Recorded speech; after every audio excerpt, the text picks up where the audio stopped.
Attorney, paano po ba may pirmahan sa contract na no overtime pay pero working hours can be extended? Is it okay na hindi sila babayaran sa madalas na overtime? Depende kung rank and file employee ka sa isang pribadong opisina or organization, karapatan mong mabayaran ng overtime pay kahit na pumirma ka sa nasabing kontrata dahil labag ito sa batas. Ayon sa Article 83 ng Labor Code, hindi higit sa 8 oras sa isang araw ang normal na oras ng trabaho. Maaari kang magtrabaho ng higit sa 8 oras basta mababayaran ka ng overtime pay na katumbas sa 25% ng iyong basic hourly rate. Hindi applicable ang mga provision patungkol sa overtime pay ng Labor Code kung managerial or supervisory employee ka. Dedepende na ito sa kasunduan nyo ng employer mo kung tatanggap ka ng overtime pay. Para sa karagdagang impormasyon, i-follow nyo ako na wala lokohan kay Attorney Tony Roman.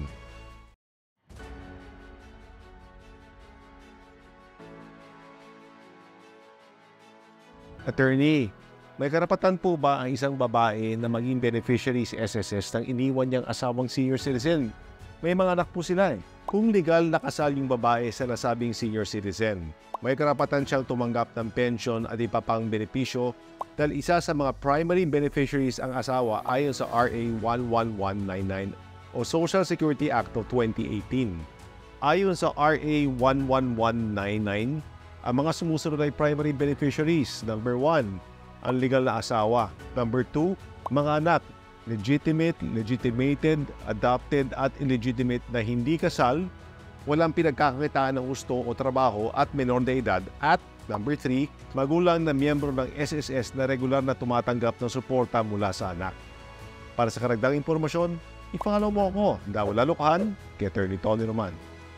Tanong ni Emya at Attorney, kasal po kami ng asawa ko sa Catholic, tapos ngayon nag-Muslim siya, tapos nagpakasal siya sa Muslim. May habol ba ako sa kanya, Attorney? Meron, krimen ang ikasal muli sa iba habang kasal ka pa sa unang asawa. Ang tawag dito ay bigamy na may parusang kulong mula 6 years at 1 day hanggang 12 years. Ayon sa Supreme Court, hindi depensa na naging Muslim ang asawang ikinasal muli, bagamat sa Islam, maaaring ikasal ang isa ng ilang beses. Maaaring maghain ng kasong bigamy ang unang asawa laban sa asawang ikinasal muli at sa pangalawang asawa, pero mananagot lamang sa batas ang pangalawang asawa bilang kasabwat kung alam niyang kasal sa iba ang pinakasalan niya. Maaari rin mag-file ng kasong bigamy ang pangalawang asawa kung hindi niya alam na kasal ang kanyang pinakasalan. Para mag-file ng kaso, dumulog sa Public Attorney's Office kung indigent o sa abogado upang gumawa ng sinumpang salaysayang reklamo na isusumite sa piskalya para maimbestigahan ng kaso. Para sa karagdagang impormasyon, i-follow niyo ako dahil wala lokohan kay Attorney Tony Roman.